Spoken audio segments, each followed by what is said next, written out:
यह हत्याकांड ऐसा हत्याकांड जिसमें पूरे देश को हिला के रख दिया था। ऐसा दर्दनाक और भयावह हत्याकांड जिसमें पहले तो प्रेम यादव की हत्या होती है और इसके बदले में दुबे परिवार के 6 लोगों को मार दिया जाता है। इसी सिलसिले में देवेश दुबे की बहन से हमारी बात होती है और देवेश दुबे जो स्टार्टिंग से चर्चा का विषय बना हुआ है कि देवेश दुबे प्रेम यादव का हत्यारा है या नहीं, क्या सत्य प्रकाश दुबे के दामाद भी इस हत्याकांड में शामिल थे या नहीं, इस पूरी घटना को, इस पूरे प्रश्न का जवाब खुद देवेश दुबे की बहन दे रही हैं। मैं इस वीडियो में बताने जा रहा हूं। लेकिन अगर प्रेम यादव की हत्या होती है और अगर उस प्रेम यादव के हत्यारे अगर सत्य प्रकाश दुबे थे तो मैं इस हत्या को जायज़ मानता हूँ। कमेंट बॉक्स में आके अनाप शनाप बकने से पहले मेरी ये बात सुनो कि अगर आपके शरीर में खून दौड़ रहा है और आपके शरीर में अगर खून खौलता है तो सामने वाले के शरीर में भी पानी नहीं होगा, खून ही होगा।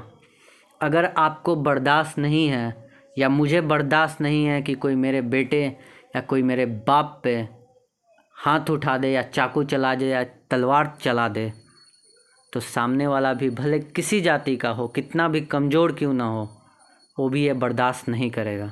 लेकिन हाँ, मैं उस इंसान पे शर्मसार करता हूँ कि जो उस हत्याकांड में दुबे परिवार के जो छोटे छोटे बच्चे और नन्हे नन्हे बच्चे थे, अरे जिन्हें ये भी नहीं मालूम होगा कि 1 कट्ठा ज़मीन कितना होता है और 20 बिघा ज़मीन कितना होता है, जिन्हें असली मतलब ज़मीन का पता भी नहीं होगा, फसल के बारे में अच्छे से जानते भी नहीं होंगे, उस छोटे छोटे और नन्हे नन्हे बच्चों की हत्या कर दी जाती है। मैं इसके खिलाफ हूँ।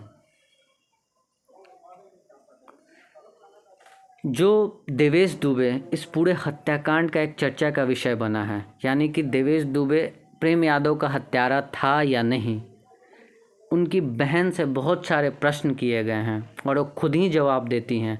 जब हमने उनसे एक प्रश्न किया कि आपकी वीडियो बहुत तेज़ी से वायरल हुई और बहुत सारे न्यूज़ चैनल में ये चलाया गया, जिसमें आप कहते हुए नज़र आ रही हैं कि हमारा भाई से प्रेम यादव का हाथापाई हुआ था और उसके तुरंत बाद प्रेम यादव की हत्या कर दी गई थी, तो क्या देवेश दुबे ही प्रेम यादव का हत्यारा है?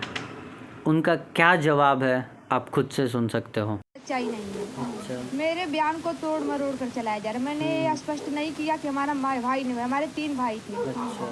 जो मेरा बड़ा भाई बलिया था, शुक्र मनाए भगवान की क्यों बलिया था, यहाँ तक उसको बस के लोकेशन से भी चेक किया गया था। अच्छा। कि रास्ते में घेर कर उसको भी मार दिया जाए। सच्चाई नहीं है। अच्छा। मेरे बयान को तोड़ मरोड़ कर चलाया जा रहा है। मैंने स्पष्ट नहीं किया कि हमारा भाई नहीं, हमारे 3 भाई थे। अच्छा। जो मेरा बड़ा भाई बलिया था, शुक्र मनाए भगवान की क्यों बलिया था, यहाँ तक उसको बस के लोकेशन से भी चेक किया गया था। अच्छा। कि रास्ते में घेर कर उसको, यहाँ तक जो किचन के बर्तन थे, किचन के बर्तन भी लूटे गए हैं और पीछे अभी कटरे पे 1-2 बर्तन छीटे फूटे गए हैं। यहाँ तक जो किचन के बर्तन थे, किचन के बर्तन भी लूटे गए हैं और पीछे अभी कटरे पे 1-2 बर्तन छीटे फूटे गए हैं।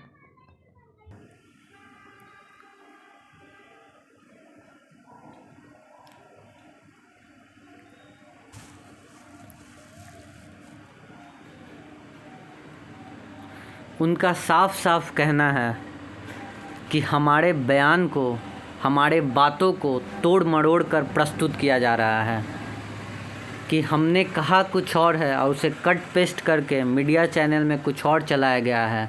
हमारा भाई यानी कि देवेश दुबे हत्यारा नहीं है। वह उस दिन बलिया में कर्म कांड करवाने के लिए गया था और भगवान का शुक्रिया और कृपा है कि उस दिन हमारा भाई यानी कि देवेश दुबे बच गया, नहीं तो उस दिन इसे भी मारने की प्लानिंग थी और बस को ट्रैक करके, बस का लोकेशन ढूंढ के इसका भी पता लगाया जा रहा था कि आखिर देवेश दुबे कहाँ छुपा है। लेकिन उस दिन भगवान की कृपा थी कि हमारा भाई बच गया। देवेश दुबे की बहन का यह भी कहना था कि जहाँ पे देवेश दुबे कर्म कांड करवाने गया था उसी परिवार वाले, वहीं के परिवार वाले ने देवेश दुबे को एक प्राइवेट ऑटो ठीक करके देवरिया तक सुरक्षित पूर्वक पहुंचाए थे। देवेश दुबे की बहन रोते रोते कहती हैं कि वह काला दिन, वह भयावह दिन और वह दर्दनाक दिन ऐसा था कि हमारे दो परिवार वाले के दो छोटे छोटे जो बच्चे थे उन्हें भी ईंट से कूच कूच कर मार दिया जाता है। हमारी माँ का पोस्टमार्टम में चेहरा भी नज़र नहीं आता है। उन्हें गोली मारने के बाद भी ईंट और पत्थर से उन्हें कूच दिया जाता है। वो भयावह दिन हमने देखा है। उनका यह भी कहना है कि उस घटना के बाद जो उस दिन घटी हमारे परिवार के साथ, उस घटना के बाद ना तो हमारे ट्रैक्टर के कोई कागज़ मिल रहे हैं, न ज़मीन के कोई कागज़ मिल रहे हैं और न ही मकान के कोई कागज़ मिल रहे हैं। भले ही वो हेर फेर हो गए होंगे, लेकिन उनका आरोप है कि उस कागजात को कोई गायब जानबूझकर करवाया है। यहाँ तक कि कुछ सोना चांदी कुछ थोड़ा मोड़ा था वो भी उस घर में नहीं मिल रहा है। जब हमारा सवाल था कि जो नारायण पाल की पत्नी हैं, उनका आरोप है कि आपकी माँ ने ही सत्य प्रकाश दुबे और साधु दुबे उर्फ ज्ञान प्रकाश दुबे के भाई को जहर देकर मार दी थी, तो उनका कहना है कि सरासर गलत है। ऐसा कुछ नहीं है कि हमारे चाचा जी को कोई बीमारी थी और डॉक्टर ने साफ साफ कह दिया था कि वो 6 साल से ज़्यादा जीवित नहीं रह सकते हैं, और इसी वजह से, इसी कारण के वजह से हमारे चाचा जी ने शादी नहीं की थी और उनकी कोई बीमारी से मृत्यु हुई थी, ना कि हमारी माँ ने जहर देकर उन्हें मार दिया था। और यह भी आरोप लगाते हुए देवेश दुबे की बहन कहती हैं कि नारायण पाल की पत्नी, उनकी बेटी और उनके दामाद ने 2016 में हमारे परिवार के ऊपर एक भयानक हमला किया था और वह हमें मरा देखकर, हमें मरा समझकर हमें छोड़ दिए थे। और उनका यह भी आरोप है कि जो यह हत्याकांड हुई, यानी कि प्रेम यादव के हत्या होने के बाद जो दुबे परिवार के 6 लोगों की हत्या हुई, उसमें नारायण पाल के परिवार का भी हाथ है। शायद हो सकता है कि अगर उनका कहना है, यानी कि देवेश दुबे की बहन का कहना है कि 2016 में नारायण पाल की पत्नी और उनके जो दामाद और उनकी जो बेटियां हैं हमारे परिवार पे हमला की थी, यानी कि सत्य प्रकाश दुबे के फैमिली पे हमला की थी, हो सकता है कि इसका बदला लेने के लिए वो यह आरोप लगा सकती हैं। कितनी सच्चाई है इनकी बातों में और क्या है इसके पीछे का राज, यह तो सिर्फ प्रेम यादव के परिवार वाले और सत्य प्रकाश दुबे के परिवार वाले ही जानते हैं। जब हमने उनसे पूछा कि साधु दुबे उर्फ ज्ञान प्रकाश दुबे तो अपनी सहमति से प्रेम यादव के यहाँ रहते थे, तो उनका साफ साफ आरोप है कि जब हमारे पिताजी यानी कि सत्य प्रकाश दुबे ने प्रेम यादव के खिलाफ फर्स्ट इन्फॉर्मेशन रिपोर्ट यानी कि FIR किया था, तो उन पे दबाव बनाया जा रहा था, उन्हें धमकी दी जा रही थी साधु दुबे पे कि अगर आप थाने में आए या अगर आप सत्य प्रकाश दुबे का साथ दिए तो आपको मार दिया जाएगा।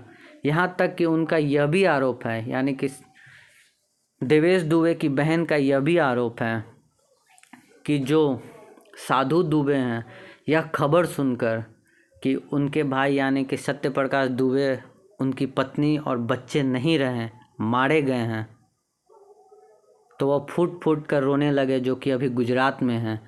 और चाचा जी आना चाहते थे, लेकिन उन्हें फिर से धमकी दी गई है कि आपको यहाँ नहीं आना है। उस धमकी के डर से वो देवरिया में नहीं आ रहे हैं। इस बात की कितनी सच्चाई, इस आरोप के पीछे कितनी सच्चाई और क्या सच क्या झूठ है, ये तो अब दुबे परिवार और प्रेम यादव के परिवार वाले ही जानते हैं।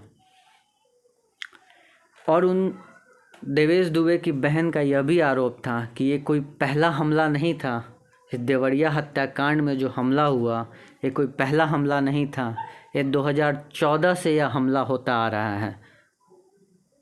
जब उनसे हमने प्रश्न किया कि यह भी आरोप लग रहा है कि सत्यप्रकाश दुबे के दामाद यानी कि आपके पति पे भी आरोप लग रहा है कि उस हत्याकांड में प्रेम यादव को मारने में आपके पति का भी हाथ था, तो उनका जवाब था कि हमारे पति उस हत्याकांड वाले दिन उनका ड्यूटी लगा हुआ था, यानी कि वो 6 बजे घर से निकल जाते हैं, 7 बजे वो लेबर का अटेंडेंस लेते हैं, यानी कि हाजिरी लेते हैं कि कौन आया है, कौन प्रेजेंट है और कौन एब्सेंट है, और उसके बाद रात को ही वो लौटते हैं आखिरी अटेंडेंस और आखिरी हाजिरी लेकर ही।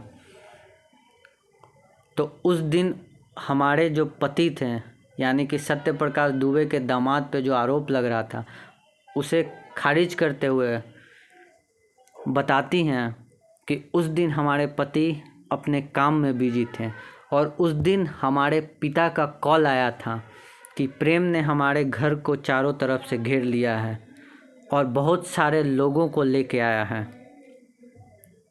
से कि आज कुछ अनहोनी हो सकता है तो आप 112 पे डायल करो। लेकिन उस दिन देवेश दुबे की बहन बताती हैं कि उस दिन 2-3 बार कॉल करने के बाद पुलिस को कॉल लगी लेकिन उठाकर पुलिस वाले ने काट दिया। तो इस के पीछे क्या पुलिस वाले की भी थोड़ी बहुत गलती है कि अगर वो समय पे पहुंच जाती तो इतनी बड़ी घटना को अंजाम देने से पहले वो बचा सकती थी वो पुलिस वाले पहुंचकर।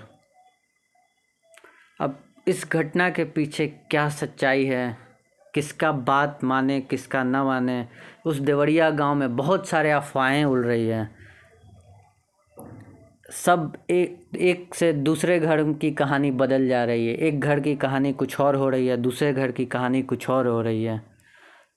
क्या इस देवरिया हत्याकांड को सीबीआई से जांच करवानी चाहिए या ऐसे पुलिस ऑफिसर से जांच करवानी चाहिए जो अच्छे रैंक के हों, जो इस पूरे घटना के फैक्ट्स और एविडेंस को अच्छे से इकट्ठे करके और एक सही रिजल्ट पे इस पूरे घटना को पहुंचा सकते हों। कैसा लगा हमारा ये वीडियो? अगर अच्छा लगा हो तो आप हमें सपोर्ट करने के लिए इस चैनल को सब्सक्राइब कर सकते हैं, लाइक कर सकते हैं, और अगर आप चाहते हो कि यह वीडियो को आपके परिजन या आपके जानने वाले को देखना चाहिए तो आप उनके साथ भी शेयर कर सकते हो। धन्यवाद।